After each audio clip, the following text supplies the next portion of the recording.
Dekret Presiden 5 Juli 1959 merupakan keputusan yang dikeluarkan oleh Presiden Soekarno pada tanggal 5 Juli 1959 untuk merespon kegagalan Dewan Konstituante dalam merumuskan Undang-Undang Dasar atau UUD yang baru. Dekret Presiden tersebut berisi keputusan Presiden untuk membubarkan Konstituante, pemberlakuan kembali UUD 1945, tidak berlakunya UUD 1950, dan pembentukan Majelis Permusyawaratan Rakyat Sementara atau MPRS, serta Dewan Pertimbangan Agung Sementara atau DPAS. Dekret ini menandai berakhirnya era demokrasi liberal atau dikenal juga sebagai demokrasi parlementer dan dimulainya era demokrasi terpimpin. Melalui dekret ini, tugas parlemen berada di tangan Presiden Soekarno. DPAS atau Dewan Pertimbangan Agung Sementara, selain MPRS, dekret ini juga membentuk DPAS. DPAS berfungsi sebagai lembaga penasehat bagi pemerintah, memberikan pertimbangan dan saran tentang kebijakan nasional serta menanggapi isu-isu yang berkembang.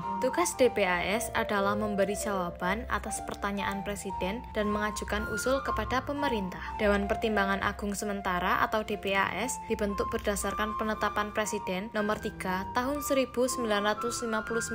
Lembaga tinggi negara ini diketuai oleh Presiden sendiri. Keanggotaan DPAS terdiri dari 1 orang wakil ketua atau Ruslan Abdul Ghani, 12 orang wakil partai politik, 8 orang utusan daerah, dan 24 orang wakil golongan. Pelantikan DPAS dilakukan di Istana Negara pada tanggal 15 Agustus tahun 1959.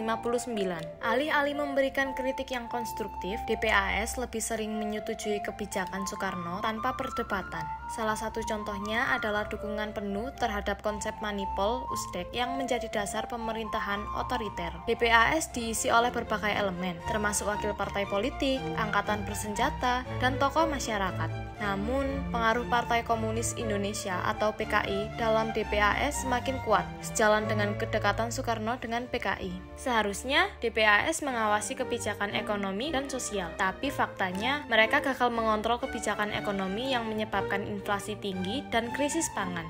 Presiden Soekarno kemudian membuat beberapa gebrakan, salah satunya produk hukum yang diberi nama Penetapan Presiden atau Penpres. Dengan kondisi itu, Presiden sudah melakukan penyimpangan terlalu jauh terhadap UUD 1945 dan dianggap sudah bertentangan dengan semangat proklamasi kemerdekaan.